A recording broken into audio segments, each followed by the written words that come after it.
राज्याचे उपमुख्यमंत्री एकनाथ शिंदे यांनी पुन्हा एकदा आपला साधेपणा, माणुसकी आणि दिलदार स्वभावाची प्रचिती ठाणेकरांना दिली आहे.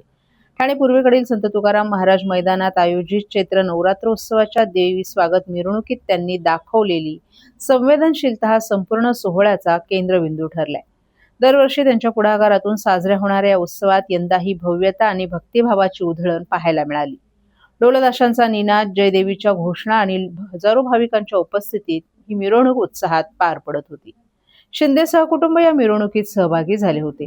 मात्र या भव्यतेतही शिंदे यांनी माणुसकीची एक साधी परंतु मनाला भिडणारी कृती करून सर्वांचं लक्ष वेधून घेतलं. दरवर्षीप्रमाणे तंदूर वडापावच्या स्टॉलवर थांबण्याची परंपरा कायम ठेवत तेथे पोहोचलेल्या शिंदे यांनी यावेळी स्वतः वडापाव खाणं टाळलं. त्याऐवजी त्यांनी मिरवणुकीत कर्तव्य बजावत असलेल्या महिला पोलिसांना स्वतःहून वडापाव खाऊ घातला. कडक उन्हात तासनतास उभे राहून सेवा देणाऱ्या पोलीस भगिनींप्रती दाखवलेली ही आपुलकी आणि आदर पाहून उपस्थित नागरिक भारावून गेले. ही केवळ एक छोटीशी कृती नव्हती, तर त्यांच्या कर्तव्याला दिलेला सन्मान होता.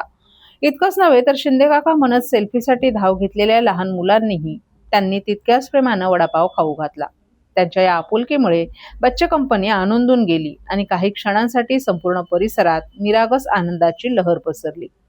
उपमुख्यमंत्री एकनाथ शिंदे यांचा हा साधेपणा आणि माणुसकीचा स्पर्श पुन्हा एकदा ठाणेकरांच्या मनात घर करून गेला. चैत्र नवरात्रोत्सवाच्या मंगल प्रसंगी भक्तीबरोबरच माणुसकीची सुंदर अनुभूती देणारा हा क्षण ठरला.